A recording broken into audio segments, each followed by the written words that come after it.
On vient tout d'Afrique et on était tout noir, a déclaré l'anthropologue et généticienne Evelyne Ayé lors de l'exposition sur la peau, qui se tient au Musée de l'Homme à Paris. Cet événement baptisé Dans ma peau est l'occasion d'informer les participants sur cet organe qui est le plus grand du corps humain. Le directeur scientifique de la maison L'Oréal, Jacques Leclerc, rappelle que l'apparition d'une peau plus claire et d'une peau blanche est arrivée au cours des migrations des populations.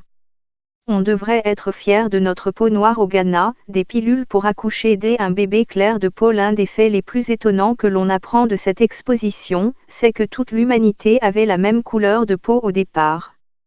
Evelyne Ayé, anthropologue et généticienne, explique « Nos ancêtres étaient tout noirs. Et c'est seulement qu'on colonise des endroits un peu plus au nord de la planète qu'il y a une pression de sélection pour une couleur de peau plus blanche, mais ça prend beaucoup de temps. » La scientifique explique qu'il y a seulement 10 000 ou 12 000 ans en Europe, on était noir. Donc on est blanc depuis très peu de temps, ajoute-t-elle.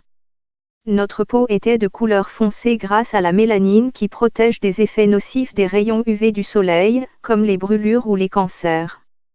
Puis le départ d'Afrique d'hommes vers des régions moins ensoleillées, notamment l'Europe, a favorisé l'éclaircissement progressif de leur peau comme le souligne Jacques Leclerc, directeur scientifique de la maison L'Oréal, partenaire de l'exposition.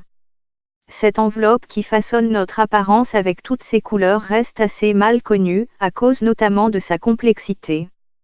Dans cette exposition, on découvre, grâce à une présentation immersive et ludique, que la peau a la taille d'un drap de lit, de 1,5 m à 2 m selon les individus.